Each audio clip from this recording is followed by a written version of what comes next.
wa ala ali Rasulillah ajma'in.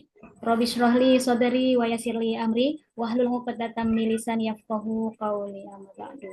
Alhamdulillah atas izin Allah kita bisa bertolabul ilmi di majelis kuliah sore hari ini yang alhamdulillah atas izinnya juga gitu ya, yang tadinya jadwal kita biasanya malam, alhamdulillah bisa kita laksanakan pada sore menjelang petang.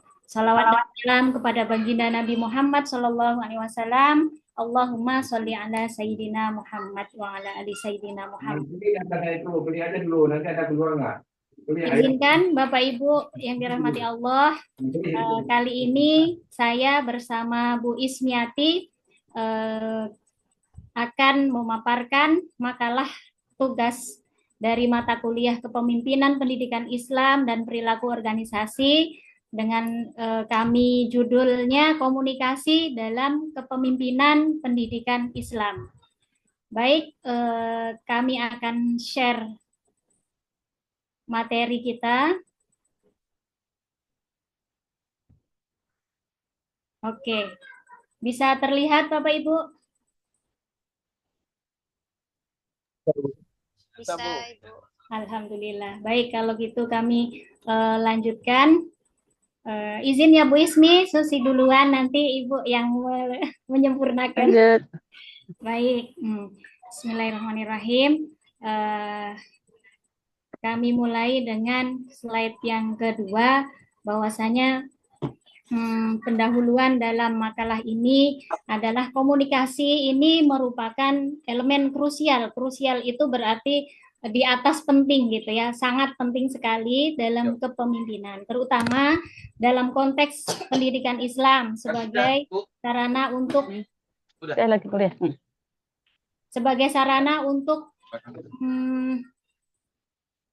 menyampaikan visi, misi, dan juga nilai-nilai Islami. Komunikasi yang efektif menjadi landasan utama bagi terciptanya kepemimpinan yang sukses dan berkarakter.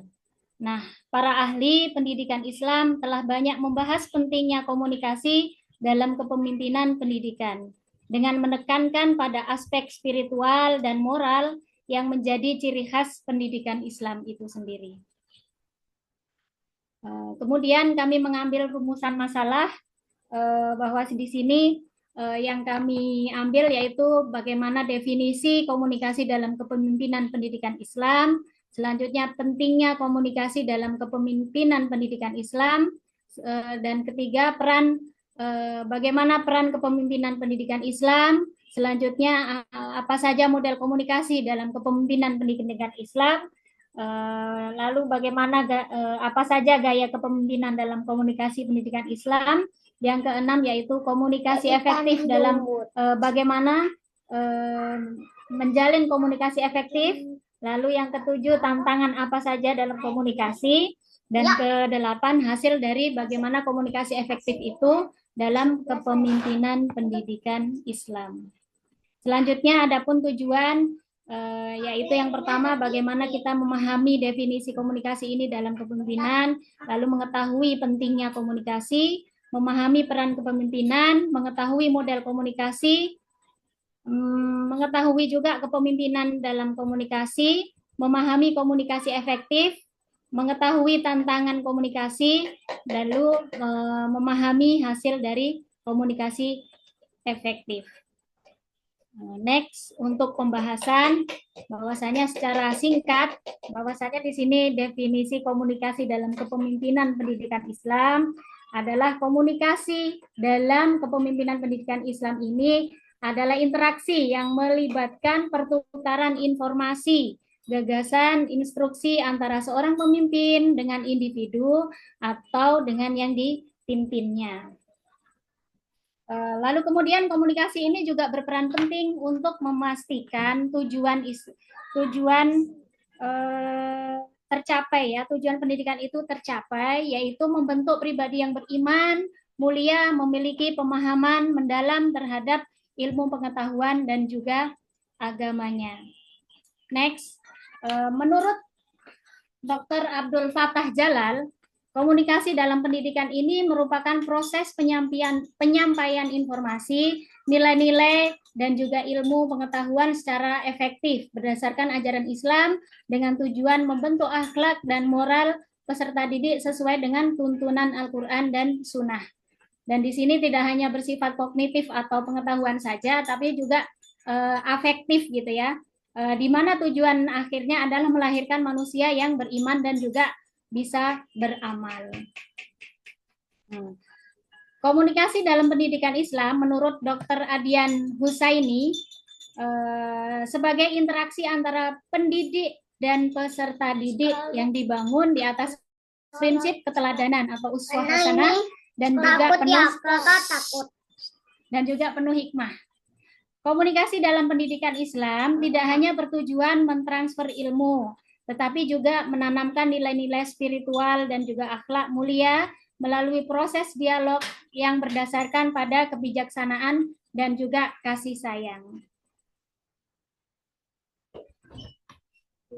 Next. Menurut Dr. Ato Muzar, komunikasi dalam pendidikan Islam ini adalah sarana untuk menciptakan keselarasan. Mohon maaf ya Bapak Ibu. Komunikasi dalam pendidikan Islam adalah sarana untuk menciptakan keselarasan antara ilmu pengetahuan dan ajaran Islam yang ditujukan untuk membentuk generasi yang tidak hanya cerdas secara intelektual, tetapi juga memiliki kedalaman iman dan juga akhlak. Komunikasi yang bersifat integratif, di mana ilmu, dunia, dan agama ini dipadukan secara harmonis melalui pendekatan yang komprehensif. Nah, menurut ahli juga Dr. Muhaimin, di sini adalah bahwasanya komunikasi dalam pendidikan Islam adalah proses dialog dan juga penyampaian pesan yang tujuan mendidik jiwa, membentuk akhlak, serta mengembangkan potensi manusia secara utuh, yaitu jasmani dan rohani. Komunikasi yang baik dalam pendidikan Islam mencakup penyampaian ilmu yang relevan dengan kehidupan sehari-hari serta nilai-nilai agama yang dapat dipraktikkan oleh peserta didik dalam kehidupan yang nyata. Sementara menurut Didin Hafiduddin, komunikasi dalam pendidikan Islam adalah bagian dari proses penyampaian nilai-nilai agama ataupun ilmu pengetahuan dan juga nasihat yang dilakukan dengan pendekatan dakwah yang baik dan penuh hikmah. Nah, komunikasi dalam pendidikan Islam harus mampu menanamkan kepribadian Islami, meningkatkan kualitas keiman serta amal seluruh peserta didik, di mana pendidik ini bertindak sebagai role model atau contoh dalam setiap aspek pembelajaran. Nah, next di sini ada pentingnya komunikasi dalam pendidikan Islam beserta ayatnya, yaitu yang pertama ini membangun hubungan yang baik. Kenapa membangun hubungan yang baik? Karena komunikasi yang baik ini memungkinkan seorang pemimpin untuk membangun hubungan yang harmonis dengan guru, dengan siswa, orang tua, maupun staf. Ketika pemimpin mendapat penyampaian pesan dengan jelas, penuh hikmah, dan tanpa menimbulkan kesalahpahaman, maka hubungan kerjasama ini akan terbina dengan baik, menciptakan iklim pendidikan yang produktif dan juga yang bermakna tentunya. Nah, komunikasi yang buruk atau sebaliknya dapat memicu konflik dan juga gagal paham gitu ya, yang dapat merusak harmoni lembaga. Biasanya seperti itu karena tersendatnya komunikasi yang kurang baik, penyampaian atau informasi yang ambigu, maka akan menjadi gagal paham. Sebagaimana Allah telah berfirman dalam surah Ali Imran ayat yang ke-159 yang artinya, maka berkat rahmat Allah, engkau Muhammad berlaku lemah lembut terhadap mereka. Sekiranya engkau bersikap keras dan berhati kasar, tentulah mereka akan menjauhkan diri dari sekitarmu. Karena itu, maafkanlah mereka dan mohonkanlah ampunan untuk mereka. Dan bermusyawarahlah dengan mereka dalam urusan itu. Kemudian, apabila engkau telah membulatkan tekad, maka bertawakallah kepada Allah. Sungguh Allah mencintai orang-orang yang bertawakal. Nah, di ayat ini menegaskan arti pentingnya kelemah lembutan dalam berkomunikasi. Di sini seorang pemimpin pendidikan Islam harus mampu bersikap lemah lembut dalam komunikasi agar tidak membuat orang yang dipimpinnya itu menjauh gitu ya. Serem gitu, jadi akan menakutkan gitu. Pemimpin yang komunikatif dengan cara yang baik akan lebih mudah memperoleh loyalitas dan dukungan dari para pengikutnya. Kemudian yang kedua yaitu menyampaikan visi dan misi lembaga pendidikan. Pentingnya komunikasi dalam kepemimpinan pendidikan Islam juga terlihat dalam penyampaian visi dan misi lembaga pendidikan. Seorang pemimpin harus mampu mengkomunikasikan arah dan tujuan lembaga secara jelas kepada semua pihak yang terlibat agar tercapai kesepahaman. Dengan pun demikian, maka setiap pihak bisa bekerja sama sinkron menuju tujuan bersama, yaitu pendidikan yang berlandaskan dengan nilai-nilai Islam. Ini mengambil dalil dalam surah Al-Maidah ayat yang ke-67. Yang artinya, wahai Rasul, sampaikanlah apa yang diturunkan ke Tuhanmu kepadamu. Jika tidak engkau lakukan apa yang diperintahkan itu, berarti engkau tidak menyampaikan amanatnya. Dan Allah memelihara engkau dari gangguan manusia. Sungguh, Allah tidak memberi petunjuk kepada orang-orang kafir. Di dalam ayat ini, amanat yang dimaksud bisa berupa visi misi ataupun tujuan atau arah tujuan yang disampaikan oleh pimpinan itu sendiri, sehingga semua pihak agar satu pemahaman atau satu frekuensi untuk mencapai tujuan. Nah, yang ketiga yaitu mendidik dengan keteladanan. Pemimpin dalam pendidikan Islam berperan sebagai uswatun hasanah atau teladan yang baik. Melalui komunikasi yang bijaksana, pemimpin dapat memberi contoh akhlak yang baik kepada anak didik dan bawahannya. Kata-kata yang lembut, tutur kata yang baik, dan juga pesan yang penuh hikmah itu menjadi bagian dari pembentukan karakter Islami. Komunikasi yang buruk atau kasar bisa merusak keteladanan atau yang ingin dibangun gitu ya. Nah, ini juga ada di dasar dalam surah Al-Ahzab ayat yang ke-21. Sungguh telah ada pada diri Rasulullah itu suri teladan yang baik bagimu, yaitu orang-orang yang mengharap rahmat Allah dan kedatangan hari kiamat dan yang banyak mengingat Allah.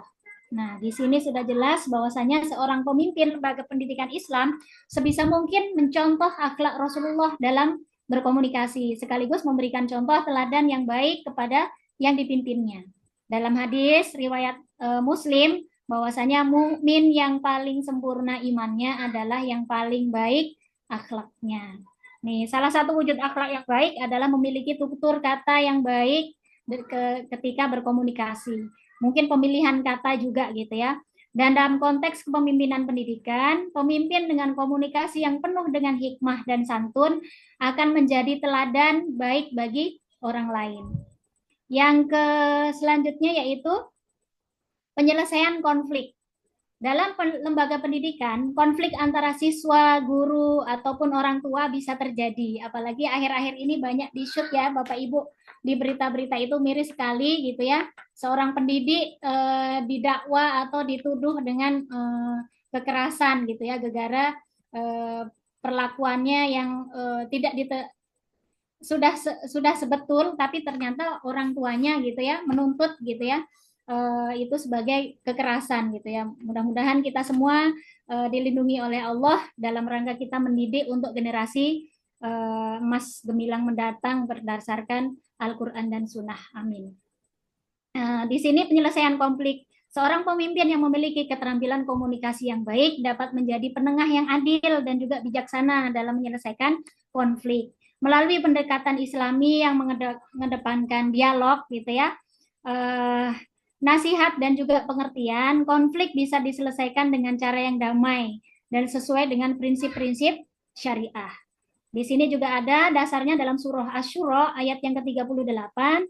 Dan bagi orang-orang yang menerima mematuhi seruan Tuhannya dan melaksanakan sholat, sedang urusan mereka diputuskan dengan musyawarah antara mereka, serta mereka menginfakkan sebagian dari rezeki yang kami berikan. Nah, dalam surah Asy-Syura ayat 38 tadi menganjurkan bahwasanya pentingnya musyawarah dalam mengambil setiap keputusan. Dalam konteks kepemimpinan pendidikan Islam, musyawarah menjadi bentuk komunikasi yang penting antara pemimpin, guru, orang tua, bahkan kepada siswa ya ketika membuat kontrak belajar dengan anak-anak kita, biasanya kita tidak lagi gurunya sendiri yang membuat peraturan, tapi harus di kontrak belajar atau disyurokan gitu ya untuk memutuskan hal-hal yang penting yang berkaitan dengan pendidikan. Ini juga sesuai dengan hadis Rasulullah Shallallahu Alaihi Wasallam pernah bersabda di sini riwayat Abu Daud, permudahlah urusan, jangan mempersulitnya, berilah kabar gembira dan jangan membuat mereka lari. Nah, hadis ini mengajarkan agar seorang pemimpin atau pendidik dalam Islam selalu mempermudah urusan orang yang dipimpin, termasuk dalam berkomunikasi. Memberi kabar gembira, menggunakan kata-kata yang menyemangati adalah bagian dari komunikasi yang baik.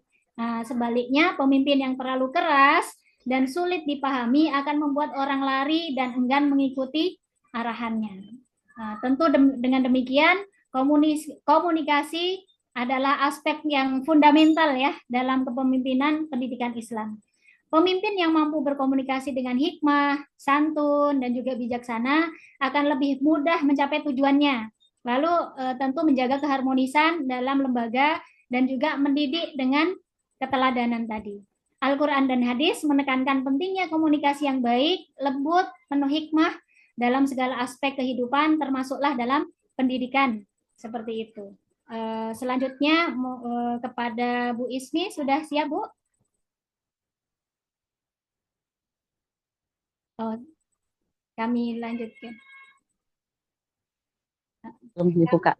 Baik, Assalamualaikum warahmatullahi wabarakatuh. Waalaikumsalam. Sambil jalan ya, saya ada di Tanjung Uban. Saya lanjut dengan peran kepemimpinan dalam pendidikan Islam. Nah, peran kepemimpinan dalam pendidikan Islam sangat penting karena kepemimpinan tidak hanya bertanggung jawab atas keberhasilan akademis, tapi juga pada pembinaan karakter Islami sesuai dengan nilai-nilai agama.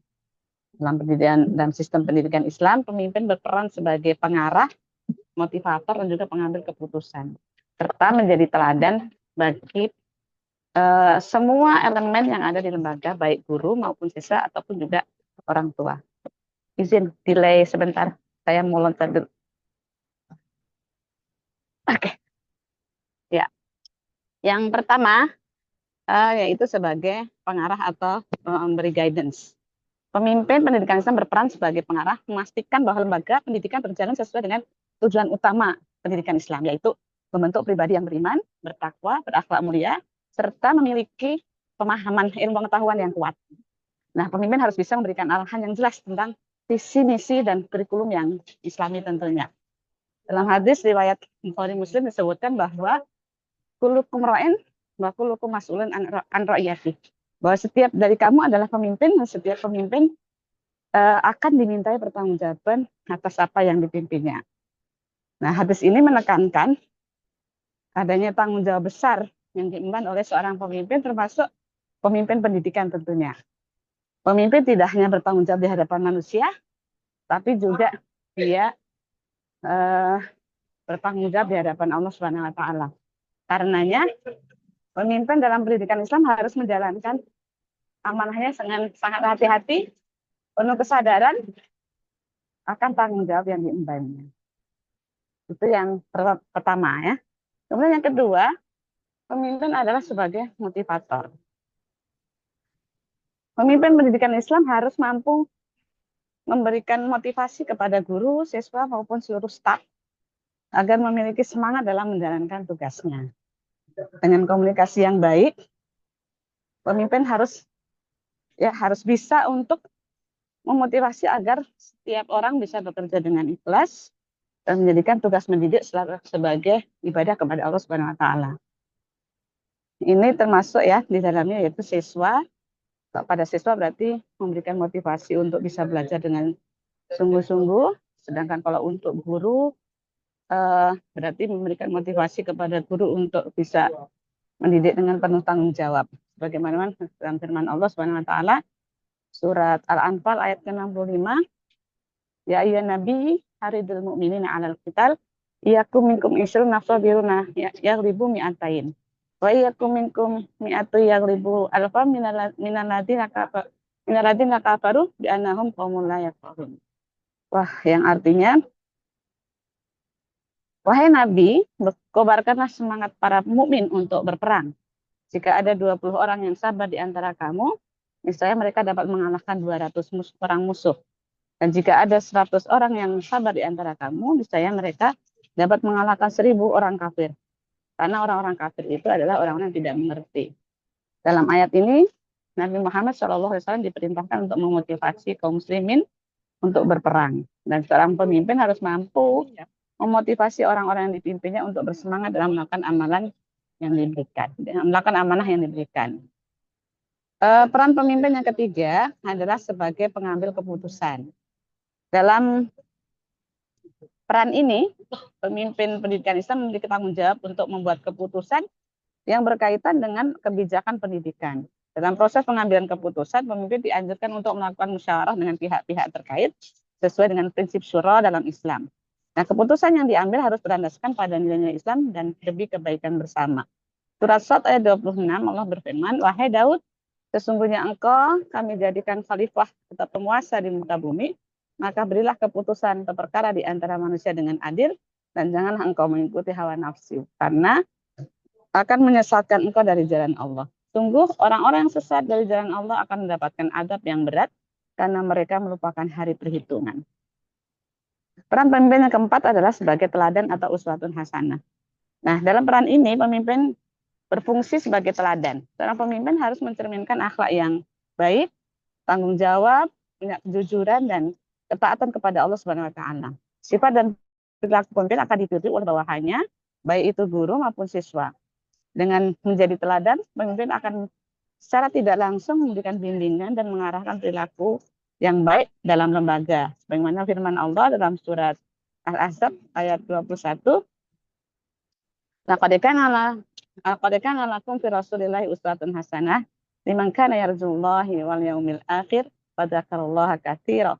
Sungguh pada diri Rasulullah benar-benar ada suri teladan yang baik bagimu, yaitu bagi orang-orang yang mengharap rahmat Allah dan kedatangan hari kiamat serta banyak mengingat Allah. Rasulullah adalah teladan bagi manusia dalam segala hal, termasuk dalam bidang perang, dan juga yang kita tidak boleh lupa bahwa Rasulullah juga adalah seorang pendidik. Maka kalau kemudian kita lihat ayat ini bahwa semua dari Rasulullah itu bisa diteladani, maka Rasulullah adalah teladan bagi para pemimpin ya, dalam memimpin kebijakannya dalam pendidikan Islam. Peran kepemimpinan dalam pendidikan Islam sangat strategis. Pemimpin bertindak sebagai pengarah, motivator, mengambil keputusan dan teladan yang baik berdasarkan Al-Quran dan hadis Rasulullah.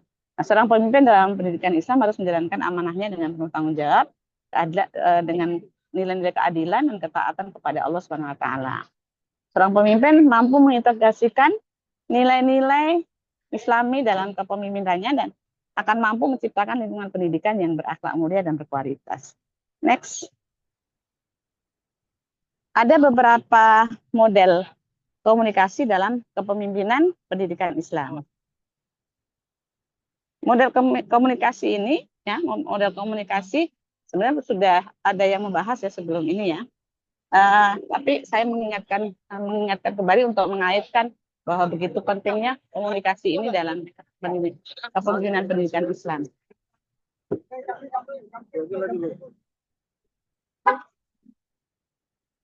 Bentar.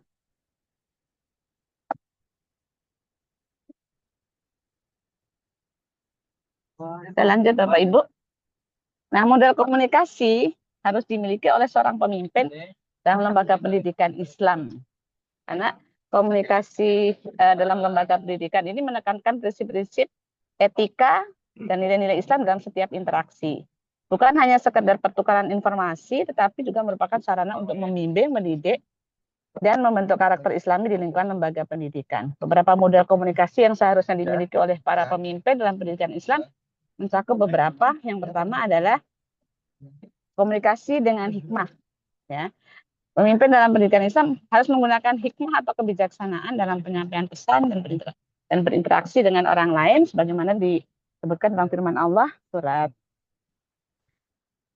An-Nahl ayat 125 yang artinya serulah manusia kepada jalan Tuhanmu dengan hikmah dan pengajaran yang baik dan berdebatlah dengan mereka dengan cara yang baik. Sesungguhnya Tuhanmu dialah yang lebih mengetahui siapa yang sesat di jalannya dan dialah yang mengetahui siapa yang mendapat petunjuk. Dalam konteks pendidikan, hikmah berarti pemimpin harus memahami kondisi, memahami kebutuhan, dan situasi orang-orang yang dipimpinnya. Pendekatan komunikasi harus sesuai dengan tingkat pemahaman mereka, sehingga pesan yang disampaikan dapat diterima dengan baik tanpa menimbulkan kebingungan ataupun resistensi. Yang kedua adalah komunikasi yang santun dan lemah lembut. Nah, komunikasi yang baik dalam pendidikan Islam harus dilakukan dengan kelemah lembutan dan kesantunan bagaimana dalam firman Allah surat Toha ayat 44 yang artinya maka berbicaralah kamu berdua kepadanya yaitu kepada Fir'aun dengan kata-kata yang lemah lembut, mudah-mudahan dia sadar dan atau takut. Dalam ayat ini diturunkan ayat itu adalah firman Allah yang diturunkan kepada Nabi Musa alaihissalam untuk mendakwai Fir'aun yang kita sudah sama paham bahwa Fir'aun adalah musuh Allah dan Nabi Musa adalah nabi. Seorang nabi pun ketika akan berbicara dengan musuh Allah yaitu Fir'aun masih diperintahkan untuk berlaku lemah lembut. Apalagi kita sebagai para pemimpin di lembaga pendidikan Islam mesti menggunakan kelemah lembutan dalam komunikasi karena dengan kelemah lembutan akan menumbuhkan rasa saling menghormati dan menciptakan lingkungan pendidikan yang positif. Pemimpin yang berkomunikasi dengan kelembutan akan lebih mudah didengar dan dihormati oleh guru, siswa, maupun staf, ataupun mungkin oleh wali murid. Yang ketiga, komunikasi yang jujur dan transparan.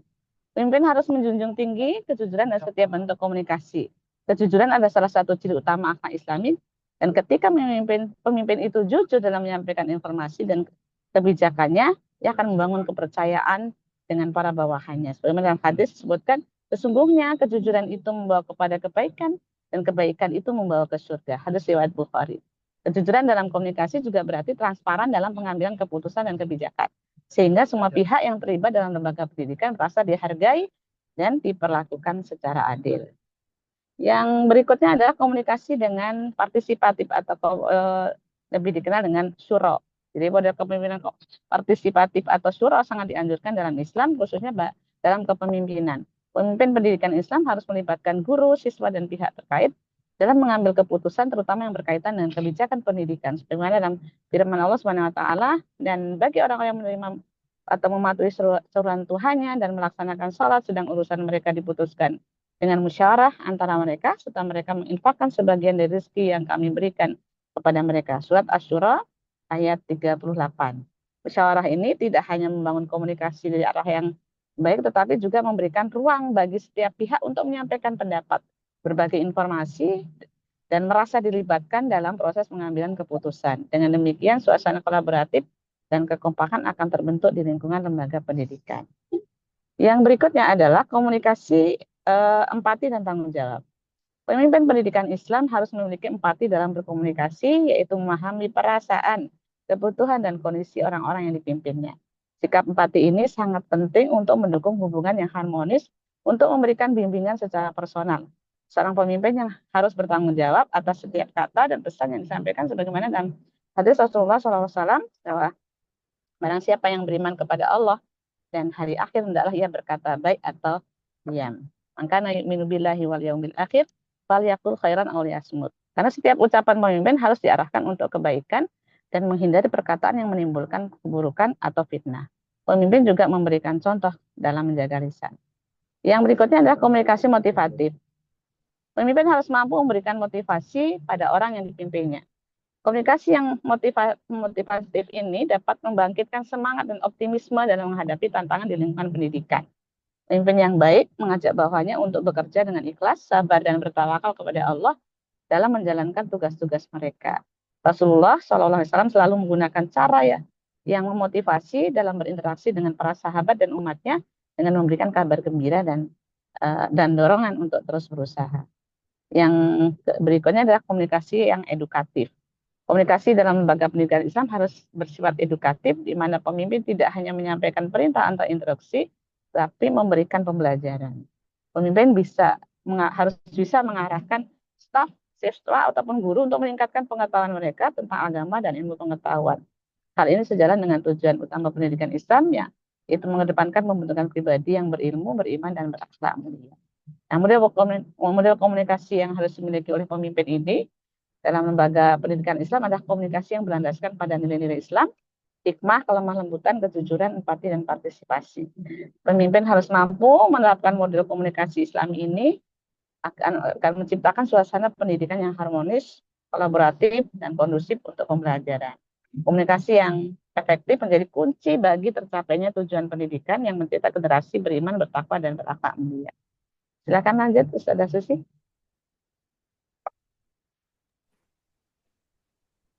Baik, terima kasih Bu Isni. Kami lanjutkan dengan gaya kepemimpinan dalam komunikasi pendidikan Islam.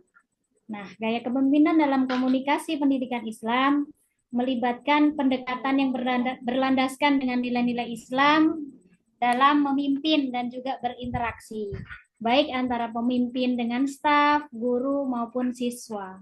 Dalam konteks ini, pemimpin bukan hanya bertanggung jawab terhadap pencapaian tujuan pendidikan, tetapi juga terhadap pembentukan akhlak dan juga pembinaan terhadap pencapaian pembinaan anggota yang dipimpinnya, gitu ya. Semua guru karyawan itu juga bagian dari proyek pemimpin untuk pembentukan akhlaknya dulu.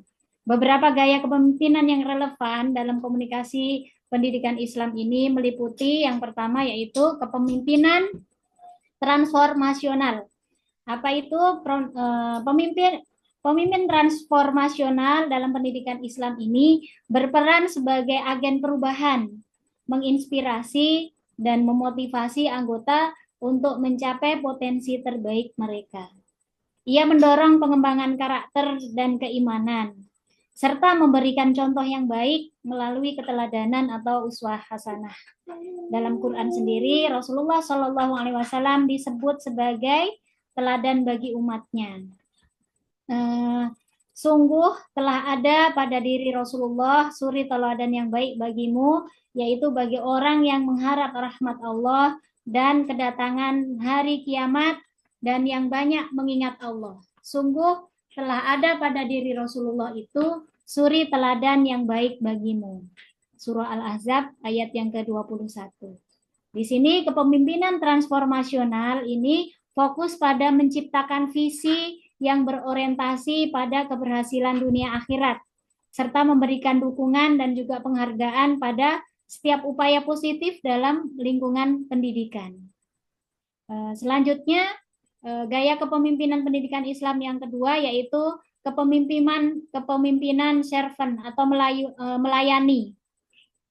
Di sini hadis riwayat Abu Nuaim, Rasulullah SAW bersabda, pemimpin suatu kaum adalah pelayan mereka. Maksud di sini gaya kepemimpinan melayani atau servant leadership menekankan pada keinginan pemimpin untuk melayani orang lain, gitu ya. Bukan patriarki ya yang ingin dilayani, gitu ya. Tapi bagaimana kita konsep melayani orang lain, mengutamakan kebutuhan mereka dan membantu mereka tumbuh secara pribadi dan profesional. Dalam pendidikan Islam, pemimpin yang melayani adalah mereka yang mendahulukan kesejahteraan guru, staf, dan siswa, serta memberi mereka bimbingan yang berlandaskan dengan nilai-nilai Islam. Kepemimpinan ini menumbuhkan komunikasi dua arah yang harmonis dan juga penuh rasa hormat antara pemimpin dan anggotanya, sehingga terbentuk ikatan kerjasama yang kuat. Lalu yang gaya kepemimpinan pendidikan Islam yang ketiga yaitu kepemimpinan demokratis. Kepemimpinan demokratis dalam pendidikan Islam melibatkan partisipasi aktif dari seluruh anggota, baik pengambilan keputusan maupun dalam menjalankan program pendidikan. Pemimpin yang demokratis mendengarkan saran dan aspirasi dari guru, siswa, dan staf, serta mempertimbangkan masukan mereka. Hal ini menciptakan rasa kebersamaan dan saling menghargai yang merupakan prinsip dalam Islam. Sesuai dengan tadi sama Quran surah Asy-Syura ayat yang ke-38 yang tadi sudah dibunyikan, bahwasanya artinya, dan bagi orang-orang yang menerima atau mematuhi seruan Tuhannya dan melaksanakan sholat, sedang urusan mereka diputuskan dengan musyawarah antara mereka, serta mereka menginfakkan sebagian dari rezeki yang kami berikan kepada mereka. Nah, kepemimpinan demokratis ini membangun komunikasinya yang terbuka dan juga konstruktif, sehingga seluruh anggota itu merasa berperan dan berkontribusi dalam mencapai tujuan bersama. Gaya kepemimpinan pendidikan Islam yang keempat yaitu kepemimpinan visioner. Kepemimpinan visioner dalam pendidikan Islam memiliki pandangan jangka panjang dan tujuan yang jelas, yang meliputi visi pendidikan Islam sebagai sarana membentuk generasi yang soleh dan berakhlak mulia. Pemimpin ini mengkomunikasikan visi tersebut dengan jelas kepada semua pihak agar terarah pada satu tujuan yang sama. Visi ini didasarkan pada nilai-nilai Islam dan prinsip-prinsip yang tercantum dalam Al-Quran dan hadis. Rujukannya dalam surah An-Nisa ayat yang ke-9, dan hendaklah takut kepada Allah orang-orang yang sekiranya mereka meninggalkan keturunan lemah di belakang mereka, yang mereka khawatir terhadap kesejahteraannya. Oleh sebab itu, hendaklah mereka bertakwa kepada Allah, dan hendaklah mereka berbicara dengan tutur kata yang benar. Nah, pemimpin yang visioner berupaya memastikan visi pendidikan Islam ini dipahami dan dijalankan oleh seluruh anggota organisasi ataupun lembaga untuk mencapai keberhasilan dunia dan terlebih adalah tujuan akhirat. Gaya kepemimpinan pendidikan Islam yang kelima yaitu kepemimpinan autokratis yang bijak. Kepemimpinan autokratis yang bijak bisa diperlukan dalam beberapa situasi khusus yang membutuhkan ketegasan dan tindakan cepat, terutama dalam menjalankan adab dan juga disiplin dalam pendidikan Islam. Pemimpin yang bijak dalam otoritasnya bertindak dengan adil, tidak sewenang-wenang, dan senantiasa mengacu pada aturan Islam yang menekankan keadilan dan juga kebijaksanaan. Dalam surah An-Nahl ayat yang ke-90, sesungguhnya Allah menyuruh kamu berlaku adil dan berbuat kebajikan, memberi bantuan kepada kerabat, dan Dia, kata Allah, melarang melakukan perbuatan keji, kemungkaran, dan juga permusuhan. Dia memberi pengajaran kepadamu agar kamu dapat mengambil pelajaran. Sesungguhnya Allah menyuruh kamu berlaku adil dan berbuat kebajikan. Nah, dengan pendekatan Al-Quran surah An-Nahl ayat yang ke-90 ini, pemimpin tetap menjaga disiplin dan juga kehormatan dalam pendidikan Islam. Namun, dengan mempertimbangkan keseimbangan antara tegas dan juga bijaksana. Bukan keras ya Bu ya, tegas gitu. Tegas namun bijaksana. Dalam komunikasi pendidikan Islam, kepemimpinan perlu didasarkan pada nilai-nilai Islam yang mengedepankan keadilan, keikhlasan, dan juga keteladanan. Nah, gaya kepemimpinan yang diterapkan mencerminkan usaha untuk membangun lingkungan pendidikan yang harmonis, penuh hikmah, dan berorientasi pada pertumbuhan spiritual serta pencapaian keberhasilan dunia dan akhirat. Bapak Ibu yang dirahmati Allah, selanjutnya komunikasi efektif dalam kepemimpinan. Komunikasi dalam kepemimpinan dapat berjalan efektif apabila mengikuti prinsip-prinsip yang sesuai dengan ajaran Islam dan menerapkan strategi komunikasi yang mendukung pencapaian tujuan pendidikan itu. Dalam konteks pendidikan Islam, komunikasi tidak hanya berfungsi untuk pertukaran informasi saja, tapi juga memberikan bimbingan, arahan, serta membentuk karakter Islami di lingkungan pendidikan. Faktor-faktor yang membuat komunikasi efektif, yang pertama yaitu menggunakan bahasa yang jelas dan tepat. Ini sesuai dengan surah Ibrahim ayat yang keempat.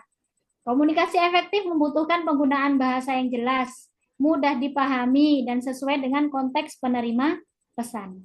Pemimpin harus memastikan bahwa pesan disampaikan dapat dipahami oleh semua sivitas Nah, termasuk ada guru, siswa maupun staf sesuai dengan tingkat dan pemahaman mereka. Hal ini penting karena agar tidak terjadi gagal paham dan menimbulkan konflik.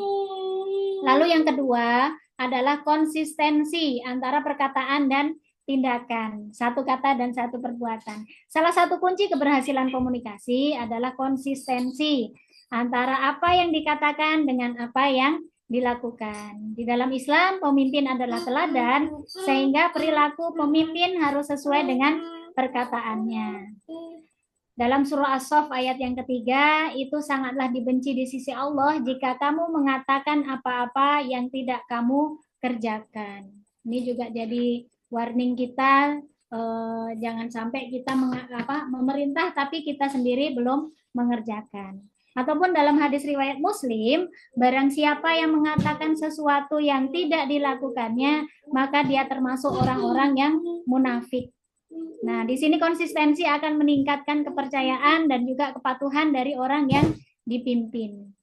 Lalu, komunikasi efektif yang ketiga faktornya yaitu kelembutan dalam komunikasi. Seorang pemimpin harus menggunakan kelembutan dalam berkomunikasi, terutama ketika berhadapan dengan masalah yang sensitif atau dalam memberi nasihat. Kelembutan dalam komunikasi akan membuat orang merasa dihargai dan juga lebih mudah menerima pesan. Dalam Al-Quran, surah Al-Baqarah ayat yang ke-263, perkataan yang baik dan pemberian maaf lebih baik daripada sedekah yang diiringi tindakan yang menyakiti. Allah Maha Kaya lagi Maha Penyantun. Di sini kelembutan juga menumbuhkan rasa hormat ya, dan juga kesediaan untuk ikhlas bekerja sama. Lalu yang selanjutnya yaitu syuro, lagi-lagi syuro. Prinsip syuro ini atau musyawarah adalah mengajarkan pentingnya komunikasi dua arah. Di dalam Asyura yang Al-Quran Asyura ayat yang ke-38, dan urusan mereka diputuskan dengan musyawarah di antara mereka. Nah, selanjutnya yaitu empati dan mendengarkan aktif. Maksudnya bagaimana? Bahwanya seorang pemimpin yang efektif harus mampu menunjukkan empati kepada orang yang dipimpinnya, memahami perasaan, kebutuhan, dan juga pandangan mereka. Selain berbicara, pemimpin juga harus terampil dalam mendengarkan, seni mendengarkan ya. Mungkin banyak orang yang bisa ngomong di depan, tapi untuk mendengarkan terkadang tidak banyak gitu ya. Mendengarkan aktif memberikan kesempatan bagi orang lain untuk menyampaikan pendapat, keluhan atau ide dengan rasa aman dan didengarkan gitu ya. Dalam di sini bahwasanya orang-orang Ansor itu telah menempati kota Madinah dan telah beriman sebelum kedatangan mereka dari Muhajirin. Mereka mencintai orang yang berhijrah ke tempat mereka, dan mereka tidak menaruh keinginan dalam hati mereka terhadap apa yang diberikan kepada mereka, dan mereka mengutamakan kaum Muhajirin ini di atas diri mereka sendiri. Jadi dan siapa yang dijaga dari kekikiran dirinya, maka mereka itulah orang-orang yang beruntung gitu ya. Lalu kemudian memberikan motivasi dan dukungan. Komunikasi yang baik juga mencakup kemampuan pemimpin untuk memberikan motivasi kepada guru, siswa, dan juga staf agar terus bersemangat dalam bekerja dan belajar. Pemimpin yang baik ini mampu menyampaikan pesan yang memberikan inspirasi, dorongan, dan juga dukungan moral yang pada akhirnya meningkatkan produktivitas dan juga semangat belajar. Selanjutnya yaitu kejujuran dan transparansi. Nah, kejujuran adalah elemen penting ya dalam komunikasi efektif. Pemimpin pendidikan Islam harus selalu jujur dan juga transparan dalam menyampaikan informasi, terutama yang berkaitan dengan kebijakan lembaga. Ini akan membangun kepercayaan dan juga loyalitas dari orang-orang yang dipimpinnya. Nah, di sini ada sifat-sifat ya yang mungkin tidak ini kurang lebihnya ya sama dengan sifat-sifat yang harus dimiliki dalam kepemimpinan, diantaranya ya amanah ya, dapat dipercaya, lalu kemudian adil, lalu kemudian sabar, tawakal, tegas, tapi lemah lembut gitu ya. Itu. Selanjutnya yaitu tantangan komunikasi dalam kepemimpinan pendidikan Islam. Dalam kepemimpinan pendidikan Islam, komunikasi memainkan peran penting, namun ada beberapa tantangan yang dihadapi. Yang pertama yaitu perbedaan persepsi. Mungkin kita pernah semua mengalami ya perbedaan persepsi. Di sini pemimpin pendidikan Islam seringkali menghadapi perbedaan persepsi antara staf, guru, atau siswa maupun orang tua gitu ya, yang kadang-kadang yaitu gitu ya tantangannya seperti itu. Setiap individu mungkin memiliki pemahaman yang berbeda tentang nilai-nilai Islam dalam pendidikan yang dapat menyebabkan kesalahpahaman gitu ya. Ini juga pengaruh dari latar belakang biasanya seperti itu ya, ataupun dari faktor ya perbedaan persepsi itu gitu ya. Lalu yang keduanya yaitu tantangan komunikasi, yaitu kurangnya kemampuan komunikasi yang efektif. Tidak semua pemimpin memiliki keterampilan komunikasi yang baik, seperti ya menjadi pendengar yang aktif, bicara dengan jelas, atau mengekspresikan gagasan dengan cara yang dapat dimengerti oleh semua pihak. Kurangnya kemampuan ini dapat mempengaruhi efektivitas dalam kepemimpinannya tentu. Lalu yang ketiga atau selanjutnya yaitu perbedaan bahasa. Dalam lingkungan pendidikan yang multikultural, bisa ada perbedaan bahasa di antara siswa dan staf yang dapat menyulitkan proses komunikasi. Tantangan ini semakin terlihat dalam institusi yang melayani komunitas internasional. Ya, mungkin pengaruh bahasa ini ya, jadi mengakibatkan tantangan tersendiri. Selanjutnya yaitu teknologi dan juga medsos atau media sosial. Meskipun teknologi dapat memfasilitasi komunikasi, penggunaannya yang tidak tepat atau berlebihan juga menjadi tantangan. Informasi yang tersebar melalui media sosial terkadang sulit dikontrol dan dapat menimbulkan kebingungan ataupun ketidakpastian. Lalu yang kelimanya atau selanjutnya yaitu konflik nilai. Ada kalanya seorang pemimpin harus berhadapan dengan konflik antara nilai-nilai tradisional Islam dan tuntutan dunia modern, termasuk dalam cara berkomunikasi. Nah, mengelola harapan antara menjaga nilai-nilai Islami dan juga menerima perubahan zaman menjadi tantangan tersendiri. Ini ya konflik nilai ini. Lalu komunikasi vertikal dan horizontal. Maksudnya dalam hierarki pendidikan, pemimpin seringkali mengalami kesulitan dalam menjaga keseimbangan komunikasi antara atasan dan bawahan gitu ya, atau serta antar sesama anggota staf yang sesama guru misalnya atau sesama karyawan. Jika tidak dikelola dengan baik, ini dapat menimbulkan miskom atau kebingungan gitu ya, seperti itu. Lalu yang selanjutnya yaitu keterbatasan waktu. Pemimpin yang sering sekali terjebak dalam banyak tugas administratif sehingga tidak memiliki waktu yang cukup untuk berkomunikasi secara efektif dengan semua pihak terkait. Itu juga menyebabkan tantangan untuk faktor komunikasi. Nah, untuk mengatasi ini, pemimpin harus mengembangkan keterampilan komunikasi yang baik, memahami konteks sosial dan budaya, serta beradaptasi dengan teknologi tanpa meninggalkan prinsip-prinsip Islam. Next, hasil dari komunikasi yang efektif. Itu yang pertama yaitu terjalinnya kepercayaan dan hubungan harmonis. Komunikasi yang efektif antara pemimpin, guru, siswa, maupun staf, termasuk orang tua, akan membangun kepercayaan. Ketika pemimpinnya berkomunikasi dengan jujur, transparan, dan konsisten, apa yang sudah kita bahas tadi, gitu ya, maka orang-orang yang dipimpin ini akan merasa nyaman, sehingga terjalin hubungan yang harmonis di lingkungan lembaga pendidikan. Nah, kepercayaan ini juga akan memperkuat rasa loyalitas terhadap pemimpin dan juga lembaga.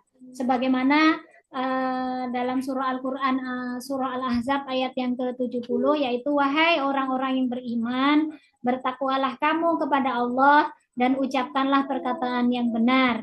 Hai orang bertakwalah kamu kepada Allah dan katakanlah perkataan yang benar. Perkataan yang benar dan jujur akan melahirkan kepercayaan yang baik atau hubungan yang baik. Lalu hasil dari komunikasi efektif yang kedua yaitu meningkatkan motivasi dan kinerja guru serta staf. Di sini pemimpin yang berkomunikasi dengan cara yang memotivasi, mendukung, dan memberikan umpan balik positif dapat meningkatkan semangat kerja dan motivasi guru serta staf. Mereka akan lebih antusias dalam menjalankan tugasnya karena merasa didengar, dihargai, ataupun didukung. Ini berdasarkan hadis Rasulullah Shallallahu Alaihi Wasallam, sebaik-baik manusia adalah yang paling bermanfaat bagi manusia lainnya. Nah, di sini tentu sudah bisa menjadi gambaran untuk kita bersama, gitu ya. Selanjutnya hasil dari komunikasi yang efektif dalam kepemimpinan adalah meningkatkan prestasi dan disiplin siswa maupun pegawai. Nah, ketika pemimpin berkomunikasi dengan jelas, tegas, dan juga empati, akan lebih memahami aturan dan juga ekspektasi yang diharapkan dari mereka. Komunikasi yang mendidik dan motivatif akan mendorong siswa untuk lebih disiplin belajar, sehingga prestasi akademis dan juga akhlak mereka akan meningkat. Pemimpin yang menyampaikan nilai-nilai kebaikan dengan cara yang benar akan membuat siswa lebih mudah mematuhi aturan. Lalu hasil dari komunikasi efektif yang selanjutnya yaitu pengambilan keputusan yang berkualitas. Di sini dengan adanya musyawarah dan komunikasi partisipatif, pemimpin dapat melibatkan berbagai pihak dalam pengambilan keputusan. Hal ini akan menghasilkan keputusan yang lebih berkualitas karena sebagai pandangan dipertimbangkan dan keputusan yang diambil pun akan lebih diterima oleh semua pihak. Hasil dari komunikasi efektif yang kelima yaitu lingkungan pendidikan yang kondusif dan islami.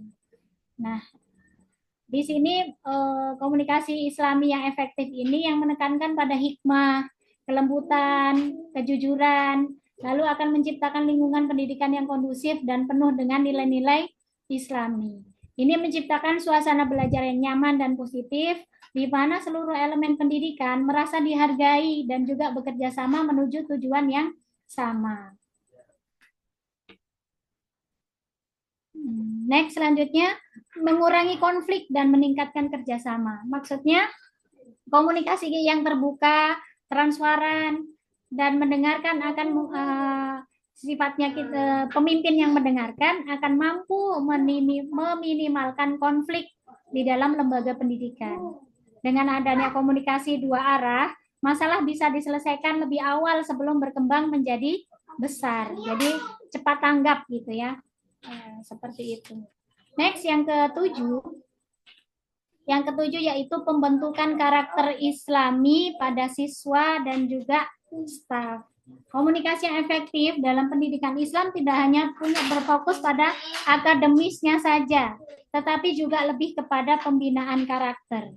Dengan memberikan arahan yang baik, menggunakan teladan, dan menyampaikan pesan dengan hikmah, siswa dan staf ataupun semua sivitas di lembaga tersebut dapat belajar dan juga menerapkan nilai-nilai Islam dalam kehidupan sehari-hari. Lalu yang selanjutnya yaitu efisiensi dan produktivitas lembaga pendidikan. Komunikasi yang efektif akan membuat jalannya operasional lembaga pendidikan itu menjadi lebih efisien.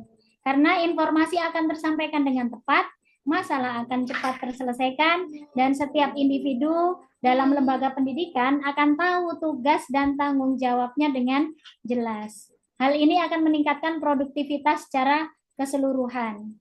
Nah, komunikasi yang efektif dalam kepemimpinan menghasilkan kepercayaan, motivasi, prestasi akademik, suasana yang kondusif, pengambilan keputusan yang lebih baik, dan membentuk karakter Islami. Ini kesemuanya mendukung pencapaian tujuan utama pendidikan Islam, yaitu membentuk individu yang beriman, bertakwa, berakhlak mulia. Nah, seperti itu ya Bapak Ibu yang dirahmati Allah. Mungkin itu. Nah, kami simpulkan bahwasanya kepemimpinan dalam pendidikan Islam adalah memiliki peran yang sangat penting dalam menciptakan lingkungan belajar yang islami, harmonis, dan juga produktif. Pemimpin pendidikan Islam harus menjalankan tugasnya dengan berlandaskan nilai-nilai dan prinsip-prinsip Islam seperti amanah, adil, sabar, dan berakhlak mulia. Komunikasi yang efektif menjadi elemen kunci dalam kepemimpinan ini, di mana pemimpin harus mampu berkomunikasi dengan hikmah, kelembutan, kejujuran, dan transparansi.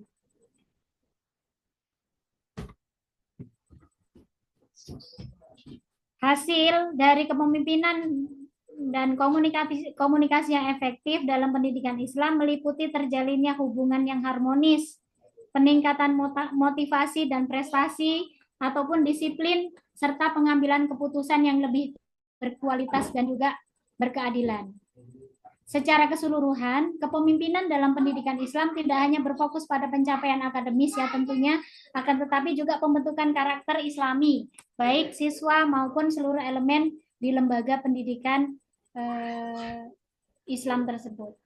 Lalu adapun saran yang dari pemakalah, karena begitu pentingnya komunikasi ini, perlu adanya pelatihan kepemimpinan yang lebih terstruktur bagi calon pemimpin pendidikan Islam ataupun ya pendidikan di suatu lembaga. Penting untuk bagaimana kita mengintegrasikan nilai-nilai kepemimpinan Islam dalam kurikulum pendidikan. Di sisi lain, pemerintah juga perlu memberikan dukungan lebih besar terhadap pengembangan kepemimpinan pendidikan Islam dan juga perlu adanya suatu regulasi ataupun aturan yang lebih jelas terkait dengan kualifikasi pemimpin pendidikan Islam. Demikian pemaparan makalah kita pada sore yang berbahagia ini. Mudah-mudahan kita semua paham. Lalu kami mungkin akan membuka satu atau dua pertanyaan saja untuk sebagai mungkin menarik kesimpulan ataupun hal-hal apa yang perlu kami tambahkan dalam makalah kami. Demikian yang dapat kami sampaikan. Assalamualaikum warahmatullahi wabarakatuh. Kami buka satu atau dua pertanyaan. Sementara izin kami stop skip. Oke. Silakan Bapak Ibu.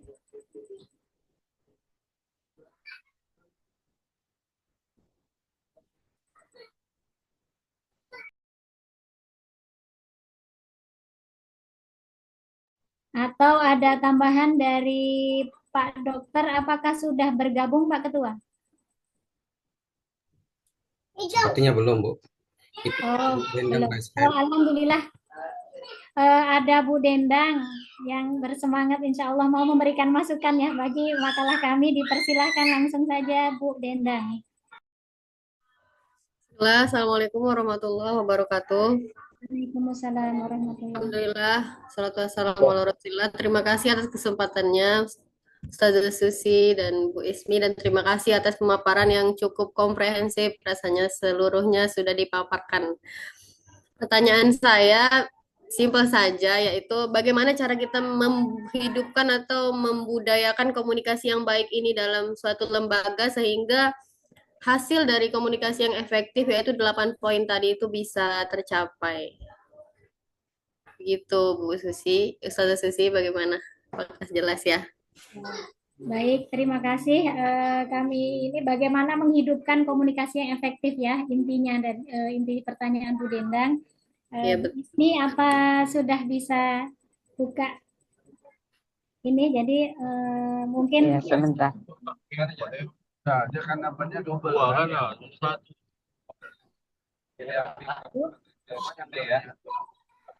langsung saja kali Baik, ya. saya coba jawab ya. Terima terima kasih Karena ini pada waktunya sudah sore juga ya Bu ya. ya Ya, dan Ibu, Bapak, Ibu semua.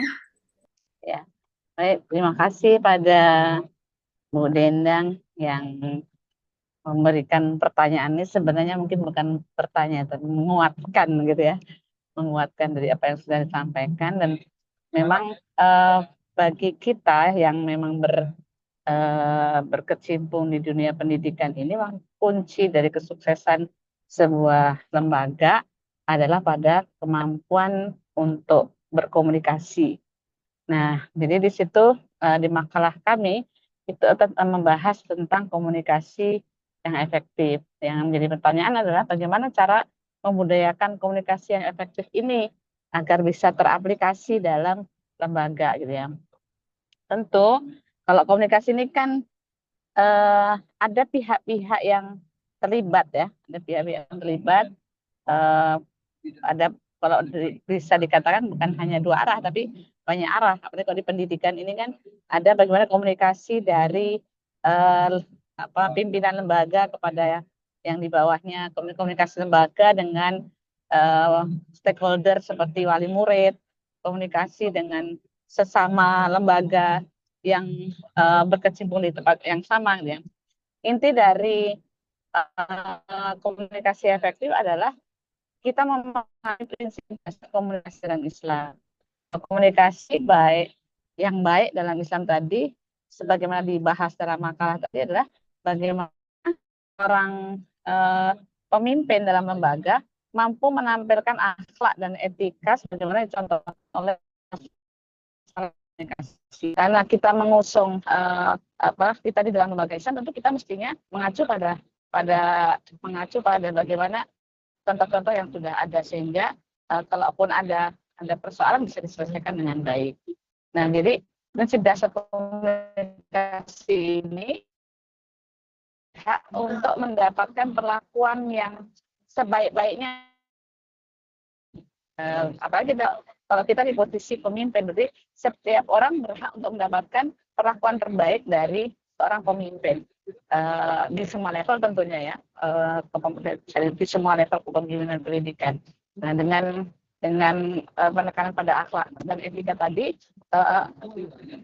yang menjadi prinsip dasar dalam komunikasi, maka akan mudah untuk kemudian menerapkannya pada setiap jenjang kepemimpinan itu. Kemudian tentunya komunikasi efektif ini adalah kan komunikasi itu kan ada komunikan, ada komunikator dan ada pesan ya yang disampaikan. Menjadi efektif kalau kemudian pesan yang disampaikan itu bisa sampai kepada komunikannya dengan pemahaman yang utuh. Nah, tentu ini membutuhkan pemahaman apakah komunikasi itu sesuai dengan situasinya, cocok atau enggak ya. Kemudian pesannya itu kepada siapa pesan itu akan diberikan. Artinya bahwa tidak semua pesan bisa diakses oleh semua orang ya. Tidak semua berita harus diterima oleh semua orang, karena kalau semua berita bisa diterima semua orang maka bisa disikapi dengan berbeda-beda. Artinya seorang pemimpin yang efektif ya, ketika memimpin memastikan bahwa semua pesan itu diterima sesuai dengan peruntukannya. Yang diterima sesuai dengan peruntukannya. Jadi kalau sesuai dengan peruntukannya tentu akan mudah untuk memahaminya. Itu yang kedua. Kemudian yang ketiga adalah komunikasi efektif itu bisa berjalan dengan baik ketika kita membuka ruang untuk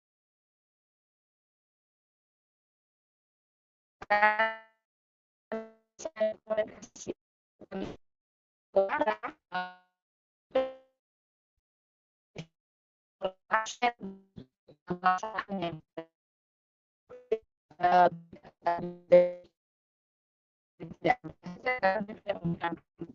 kalau bagi mereka yang memberikan korban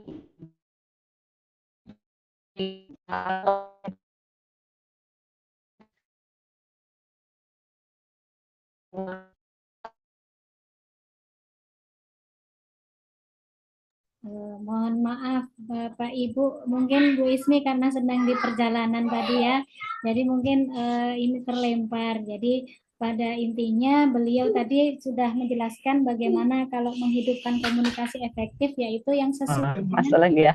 Mohon maaf saya karena on the way jadi sinyalnya terputus. Ya, yang kedua berarti yang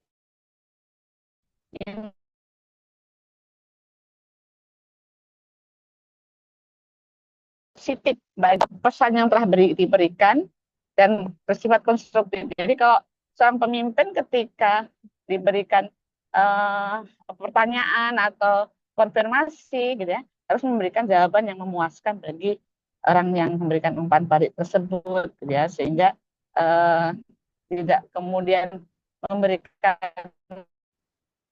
penilaian yang tidak baik bagi orang yang mungkin banyak bertanya gitu. Karena memang seseorang bisa melaksanakan isi pesan atau isi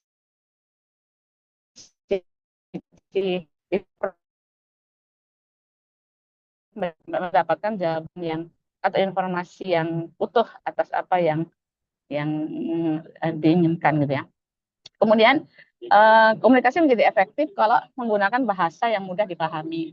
Bahasa ini kan alat ya, bahasa itu alat untuk menyampaikan pesan. Maka seorang pemimpin yang baik ya itu menggunakan bahasa sesuai dengan peruntukannya. Artinya berarti kalau berbicara dengan siswa tentu dengan bahasa yang dibutuhkan oleh siswa, kalau dengan guru atau dengan stakeholder yang lain juga sesuai dengan bahasa yang mudah dipahami. Dalam kaidah itu kan berbicaralah kepada suatu kaum sesuai dengan bahasanya, bahasa kaumnya gitu. Nah, kemudian yang paling penting dalam komunikasi efektif yang terakhir adalah memberikan teladan yang baik dalam berkomunikasi ini. Karena pemimpin ini memang sentral, apalagi pemimpin dalam lembaga Islam ya, lembaga pendidikan Islam, maka keteladanan ini menjadi faktor utama bagi tercapainya komunikasi yang efektif. Artinya bahwa bahasa keteladanan itu kadang-kadang lebih fasih dibandingkan dengan perkataan 1000 kata gitu ya. Jadi misalnya kita menginginkan orang lain datang tepat waktu gitu ya. Mungkin cukup dengan memberikan contoh aja datang tepat waktu, maka akan lebih mudah diterima pesannya dibandingkan kita harus memerintahkan orang untuk datang tepat waktu. Itu barangkali untuk penerapan mungkin masih banyak lagi ya, karena memang komunikasi ini kompleks ya. Maka saya yakin teman-teman semuanya, Bapak Ibu punya ide-ide, punya pemikiran yang jauh lebih baik, dan ini menjadi media buat kita untuk diskusi bersama. Demikian. Baik, terima kasih Bu Ismi yang telah menjawab mungkin dengan jelas ya, meskipun dalam sinyal yang kurang baik, tapi kita bisa menangkap gitu bahwasanya komunikasi untuk bagaimana kita bisa membudayakan komunikasi yang efektif itu berarti sesuai dengan medannya gitu ya. Berbicara dengan orang tua akan berbeda dengan ketika kita berbicara dengan siswa atau murid, dan berbicara dengan mungkin staff akan berbeda lagi gitu ya ketika dengan yang lain gitu ya, seperti itu. Jadi harus tahu medan gitu ya. Nah, itu mungkin masih ada atau kita cukupkan karena mengikat waktu juga sudah sore, Pak Ketua.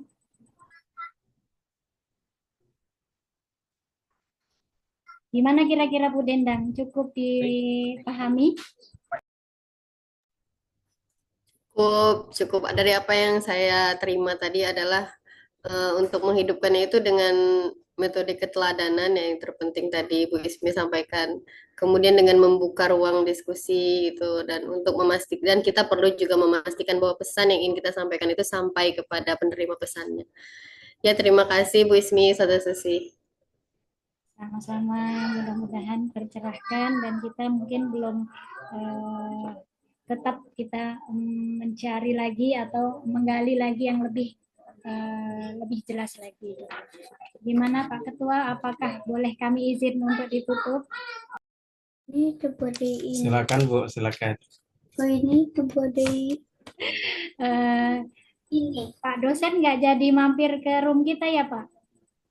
Kayaknya tak sempat kayaknya. Alhamdulillah. Terima kasih Bapak Ibu yang berbahagia pada kesempatan sore hari ini kita sudah berdiskusi panjang lebar. Mudah-mudahan bisa diterima dengan baik karena masalah komunikasi gitu ya. Mudah-mudahan sedikit banyak bisa tercerahkan. Lalu kemudian apa yang kita dapat bisa kita praktekkan dalam kehidupan sehari-hari kita. Dari kami, saya Susi dan Bu Ismi, mohon maaf apabila masih kurang di sana sini. Mudah-mudahan Bapak Ibu semua gitu ya bisa memahami. Kita tutup kuliah kita pada sore hari ini dengan sama-sama membaca hamdalah. Alhamdulillah. Dan doa penutup majelis. Subhanallah.